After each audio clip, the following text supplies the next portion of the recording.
Welcome to Breathe California TV.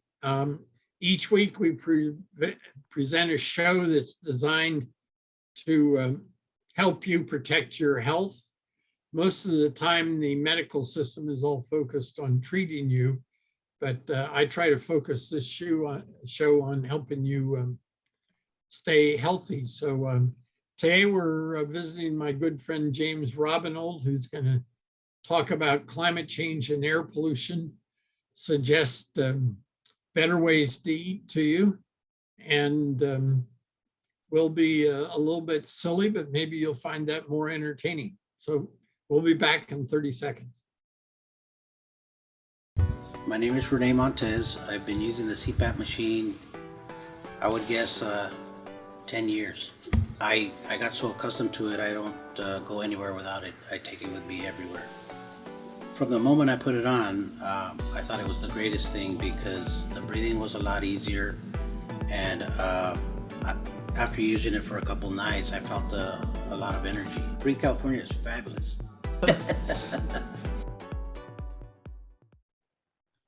Welcome back. My name is Terry Trumbull. This is Breathe California TV. Breathe California is the statewide lung health organization, 6 chapters throughout the state. A typical year will help 100,000 people with breathing difficulties. If you ever visited their office at 1469 Park Avenue in San Jose, they have 13 different brochures there to help you, as well as staff with different lung disorders, one of which is coronavirus. And lots and lots that Breathe California does is try to help people, and they'll always be happy for you to volunteer. So today's guest is my friend James Robenolt, who lived in this area for a while. As you'll probably see on the screen, he's a retired meteorologist who did that for the Air Force for how long? 20 years? 4 years in the Air Force and another 20 in private sector.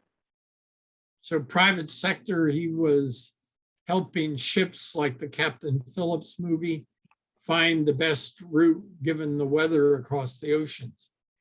And I met him when he decided he wanted to learn more about the environment, and he made the mistake of taking 5 classes from me. So you're still out there trying to learn about the environment? You know, I'm trying to learn a lesson from that experience, Terry, but I don't know that I've actually quite gotten there yet. Well, being blunt, I think all of us ought to plan on learning our whole lives. It's certainly made my retirement more fun. Talk about being a galactic emperor, which is the first title I was going to give you. Oh, you mean the one I fed you? Does anybody on Earth seem to give much of a hoot about what you think galactic emperor? Rick and Morty, I think there must be a parallel universe where I am a galactic emperor. So, you know, why not borrow it? Well, my view is it isn't parallel, it's the real one. As far as I can tell, you have control over every person who lives away from Earth in our galaxy. So that must make you a galactic emperor. Oh, it's a mess, Terry. It's a mess. Well, as either a meteorologist or an emperor, you want to talk to us about how well we're taking care of this planet we live on? You mean not taking well? I think we've had plenty of opportunities to. We've known at least for 30 years what we need to do when they made programs like Race to Save the Planet and Cadillac Desert. Which I would encourage anybody to go back and watch. They're on YouTube, available for anyone to see at any time. And they're both really good programs explaining what was going on then is still going on now. The solutions that were offered then are many of the same solutions that we can put into place now, though we do have some technological edge at this moment. It's a problem that I think most humans have ignored. We scientists have known a problem has been going on for at least 30, 40 years. The public hasn't really been well informed on this matter. And even though we have an overwhelming percentage, you know, in the 90% range of all world scientists agreeing, somehow this little tiny 1% who are being paid to say what they're saying are being given equal weight. That doesn't make any sense on any world that I've ever been to. Well, as Galactic Emperor, you probably visited more than most. But I think your point's well taken. You reminded me that my family, when I was 12 years old, drove every road that existed in Alaska the summer of that year. And it seemed like every time we looked at a glacier, there was some ranger there saying, we have no idea why this thing has receded 2 or 3 miles. And I think the Industrial Revolution and our gobs of air pollution, fossil fuel air pollution, had been bad enough even back then to cause those kind of retreats. Maybe I close, agree. yeah. Enough to be able to see these glaciers myself. So 3-4 years ago, I'd heard that we were losing the glaciers in Glacier National Park. And my wife and I went up there to visit in August. And we didn't see any glacier. We saw a number of signs that said, you know, the Robenolt Glacier or whatever the name of the glacier was. And then you'd see a patch of snows about 100 yards around, like you'd see if you drove up to Tahoe right now. But there weren't any glaciers left in Glacier National Park. It's pretty scary stuff. Trumbull many times are representative of something that used to exist. You know, the grizzly bear on the state flag in California, for instance, that no longer exists in the state. It's been gone for over 100 years. Glacier National Park, of course, it shouldn't have any glaciers anymore. It's like Hollywood. Unfortunately, that's how it's been treated. That's how I believe that corporate America does not want any of this problem to exist. They'd rather just have you see a glossy veneer that advertises whatever they wish, and they don't want to see the destruction of the environment that goes on to make the products that they're selling to you. Plastic has become a horrible problem, and we're not even getting into how plastics affect lung health. I'm thinking of how plastics affect life in the ocean, and that we eat fish, and just about every fish out there now has some kind of plastic in it, which means we're eating it too. It's become a massively hard problem. So if your point is not only we're screwing up our climate, our atmosphere, but all sorts of other things, it's a well taken point. So maybe you can elaborate. You know, we have 95% of the people in California breathing unhealthy air, and uniform agreement that we need to control air pollution, but there seem to be doubters, as you mentioned earlier, about climate change. Aren't they the same thing? You know, I find primarily doubters it's not just a matter of being uninformed, it's also a matter of beliefs.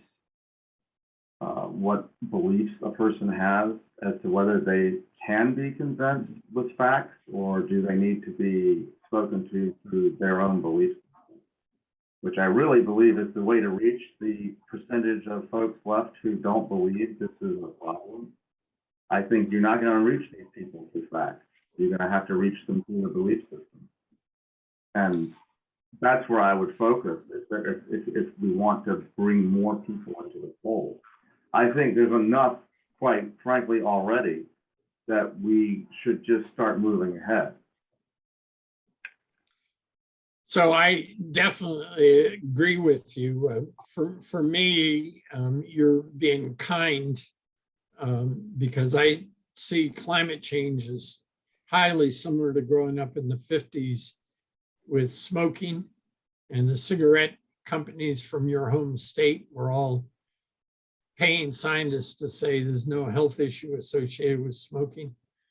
When Yeah, I we remember. now know that tens of millions die worldwide every year from it.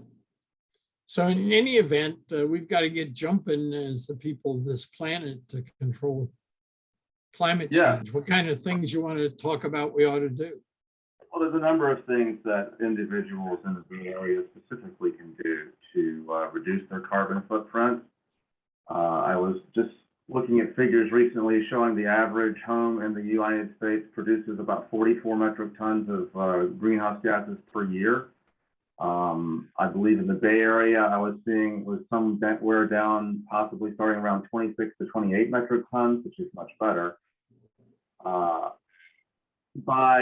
And I virtually live. I live alone. I don't drive much, and I with the pandemic, I haven't been going out all that much. My footprint, I just checked it today, is down to 14 metric tons of greenhouse gases per year. So Is it can your be. weather good enough that you can go light on air conditioning and heating? Yes. Fortunately, here in the Pacific Northwest, I live in one of the few regions where there is no drought, really. It's dry, but there's no real drought. And we just received rain last night, in fact. And the temperatures here are quite moderate. We're right on the Pacific coast. We get a lot of cooler air from the Gulf of Alaska. So we haven't had a huge impact here by climate change. It's much more, and you can see it happening across the entirety of the United States right now, with above normal temperatures all over the place. Well, I'm glad you mentioned rain levels, because the Pacific Northwest, including California's North Coast, is pretty good about getting enough water. But the rest of California is a desert, and that's disastrous for climate change, because 30% of the energy that we spend in the state of California is pumping water around. We've been talking with James Robenolt about climate change, and we're going to come back and talk about wildfires and how your diet can make a difference both for your health and for climate change right after this 30-second public service announcement. The different therapeutic methods that we can help our very low socioeconomic status clients who have no alternatives, no anything, and there's still about 15 different resources we got out of this, that if you have no resources, no service connection, you can still get aid. That they are connected, one encourages the other, and that the process of change from backing off from the tobacco is the same as backing off from any other addictive drug. Everyone can benefit from this training that we just were offered today. I would not take it back. Welcome back to Breathe California. I'm Terry Trumbull, a volunteer. If you want to help out, just give a call to Breathe California at 408-998-5865 and help them with getting people more comfortable or knowing what to do about 13 different lung disorders, including COVID.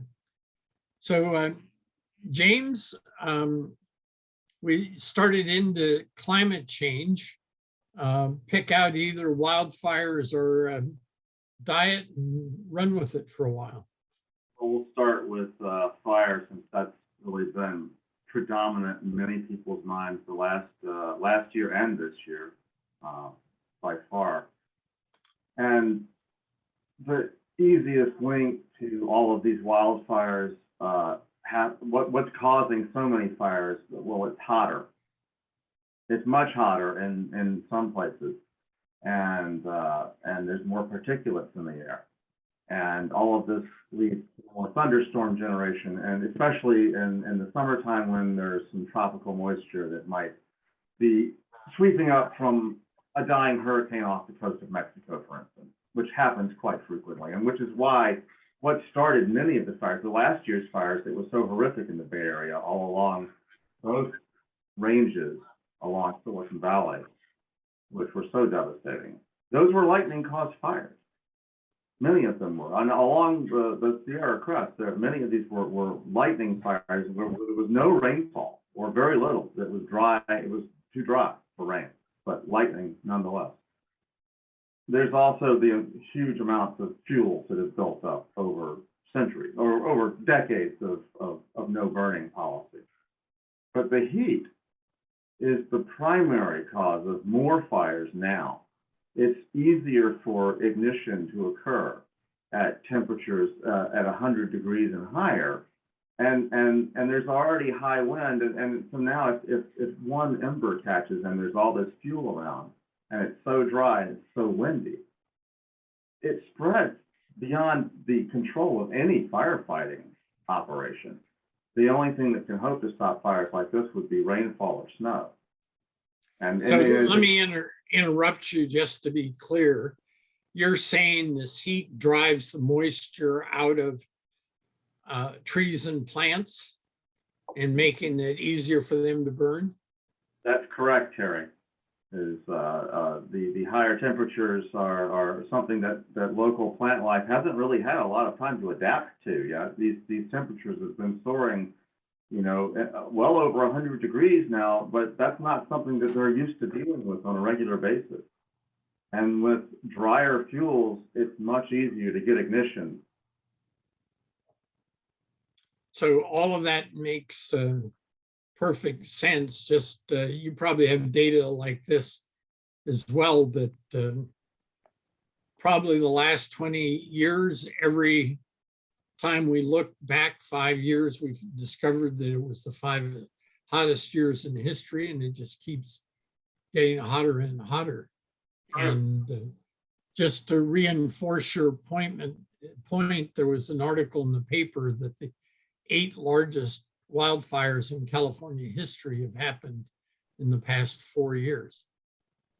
So for better or worse, we kind of need to get used to that, assuming there's anything left to burn. I think there is some good news on the horizon. With so much fuel that has already burned, there will be a reduction in fire intensity in time. I still think for another few years, we may still have some pretty tremendous smoke plumes to deal with, but such large areas are burning. Those aren't going to burn again right away. So there will be eventually a decrease in these fires. But for the moment, they're going to be something that we have to deal with, and it's a real problem for lung health. Yeah, the wildfires are worse than most fossil fuel pollution because there's more of a variety of particulates thrown up in the air off of wildfires. So it's pretty significant. Well, I want to switch to talking about our diet, both in terms of our health and in terms of impact on climate change. So you probably haven't seen it, but in the last 3 weeks or so, the Mercury News ran an article saying, don't be surprised if meat use is banned in the next 3 to 5 years, that it's so tough on climate change. So tell us what does growing beef do to cause climate change problems? Start off with a rather startling statistic, which is other industries such as pork, chicken, fish, they produce somewhere on the order of 2.8 metric tons of greenhouse gas per serving. That's how much has to go into the atmosphere to create a serving of these products. For beef, it's nearly 7 metric tons, which is triple. That's mind-boggling to think that having a steak means that I've released 7 tons of climate change emissions into the air, carbon dioxide, methane, other things. That's right. That's right. And there are vast arrays of cattle farms in the Midwest that produce an awful lot of methane. These cows, they fart and they release an awful lot of methane. And methane is a much, much worse greenhouse gas than carbon dioxide, on the order of something like 10 times more adding to our climate change problems. And you know, another source of methane is melting permafrost. There's no shortage of scary stuff. You know that I used to be a garbage regulator, and in California tried to figure out it's worth climate change emissions. The top 10 or so were landfills. Oh, I can see where that quite a bit of methane there. So how do we get methane off of cows? I mean, it used to be a Ronald Reagan joke. I believe that the best solution to turn to an alternative forms of food. And it doesn't mean turning to tofu. It means that might be true for some. I think vegetarian and veganism are great, and they're actually much less. They add to climate change on a far smaller basis. I'd say a serving of veggies adds about maybe less than a tenth, 0.1 metric tons per serving, versus almost 7 metric tons for a serving of steak. It's huge, and I'm not asking for people to become a vegetarian. There are fish, pork, chicken. I eat a lot of lamb. There's many alternatives to beef that produce so much less greenhouse gas emissions, and this is just that reason alone, beef needs to be considered removed from the diet. But there's just so many other forms out there that don't add that much to the greenhouse gas problem that we should.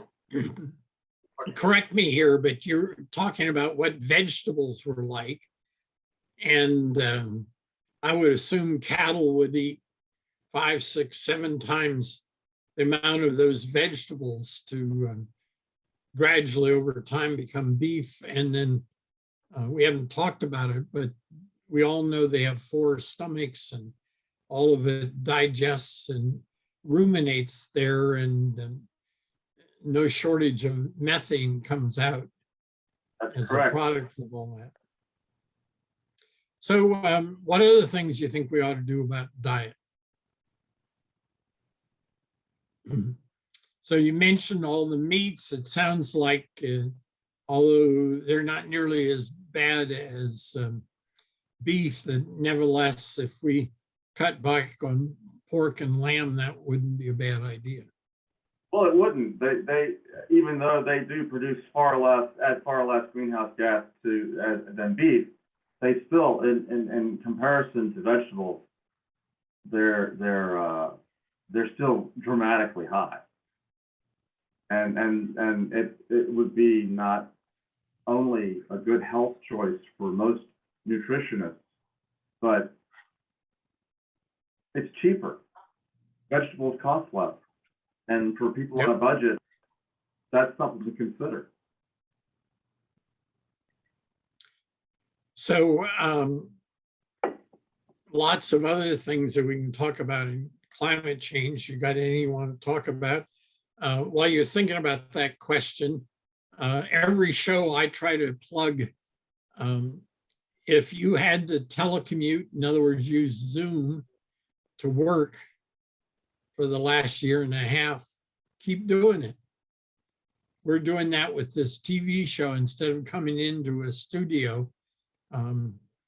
We're doing this with our director, you and I, all in different places, not having to leave our homes. And that air pollution from cars burning fossil fuels has been the major reason we have unhealthy air, and it's just great if we can reduce it on driving on the roads. The electric cars are going to be the future, without question. We just need more infrastructure in place, which will happen.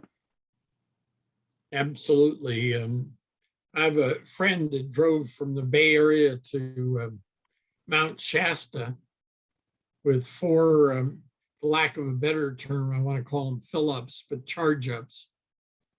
On the way, he had a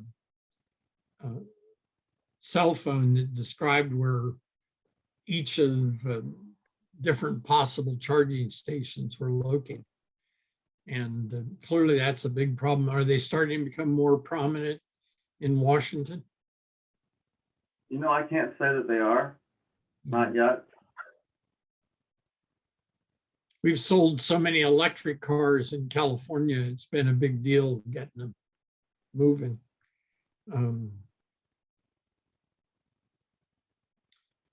So one of the things I would love to see California do, we had an article in The Economist, which I view as the world's best news magazine, a few years ago about California was the leaders in climate change.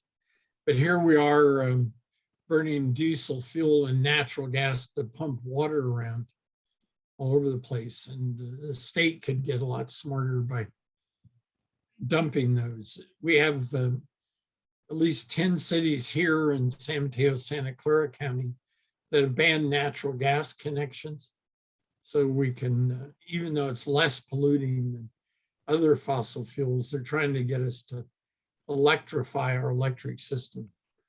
Some of them are thinking about banning natural gas connections so that you would have to retrofit if you bought a house that had natural gas heating, for example.